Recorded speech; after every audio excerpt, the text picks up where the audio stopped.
Hello YouTube, I'm Michael, And I'm Jay. and we've decided, since we love movies so much, that we're going to start doing some movie reviews. We're friends and we happen to watch movies often, and we decided to do reviews immediately after finishing a movie, so it's our first impression, our immediate thoughts on the film, not tainted by anyone else's perspective or anything. The music you're listening to right now is immediately following the end of A Serous Man. It's the end credit music. You wanted to say the producers and stuff? Yes. Well, the movie we're going to be reviewing today, as you'll be able to tell up there, is A Serous Man. It's written, directed, and produced by the Coen brothers, Joel Coen and Ethan Coen, and it was released October 2nd, 2009, limited release. Well, you can look up the plot anywhere, but Oh, and this is going to be spoiler heavy. I don't remember if I said that or not, but I'm saying it again. yeah, so there you go, twice mentioned. Spoiler heavy. The story is about, you can look up the plot anywhere, but from our perspective, or from my perspective, the plot is heavily revolved around a Jewish man and his problems. You don't have to be Jewish to like this movie. You just have to have a perspective on life and problems, and to see if you can relate to the main character, then you'll love this movie. Yeah, I agree. It's not a Jewish movie.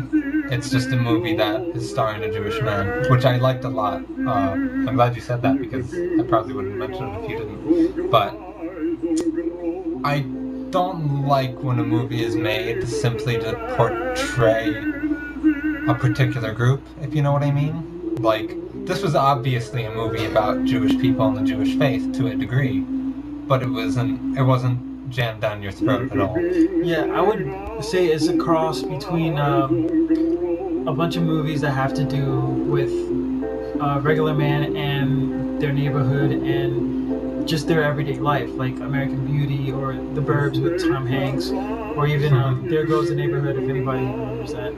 Those are some two polar opposites there. Polar opposites, yeah. Well, I really like what you did there. I mean, no, seriously, American Beauty and The Burbs. Well, yeah, I would never put those two next to each other, but the way you did that. If you want, you can even put in a little Donnie Darko in there. I mean, Yeah. Donnie Darko is a little out there with the supernatural and just out there thinking. I just really like the way you summed up, or the way you presented those two movies as relating to each other when I had never seen them relating to each other before. Well, I appreciate you coming out to me. And I definitely agree with what you said. Actually, it is a cross between those movies because, like American Beauty, it has a lot to say about the human experience and life and simply trying to get around in this world. And like The Burbs, it has some very hilarious moments. Yeah. For a movie with serious in the main title, I found myself laughing quite a lot at the humor in general. Yeah. The subtle humor, the obvious humor, everything. Yeah. Besides the humor, there is some serious things going on, obviously. The title doesn't want you to forget that. It really doesn't. Especially when it's reiterated throughout the movie in a very nice way. It's not tongue-in-cheek at all. Yeah, well, there's it's a little tongue-in-cheek.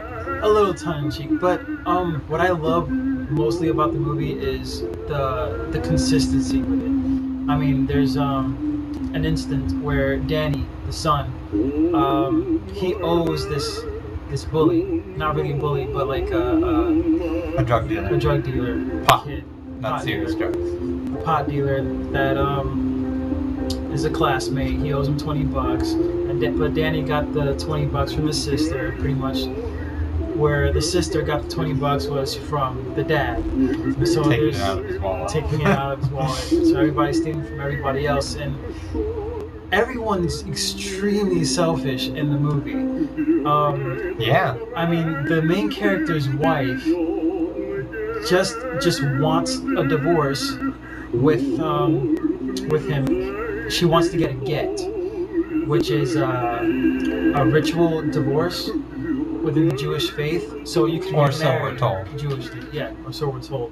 Frankly, neither of us are of the Jewish faith, and I don't know a whole lot about the Jewish faith in general.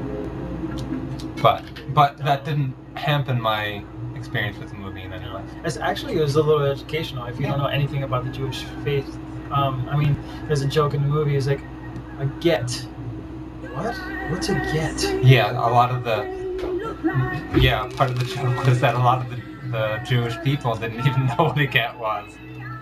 I guess it sounds, nice product placement. This is gonna call us right up. It sounded, you made me lose my train of thought. I think we're unprofessional. I was talking about, it's like a Jewish version of the Christian annulment, I guess.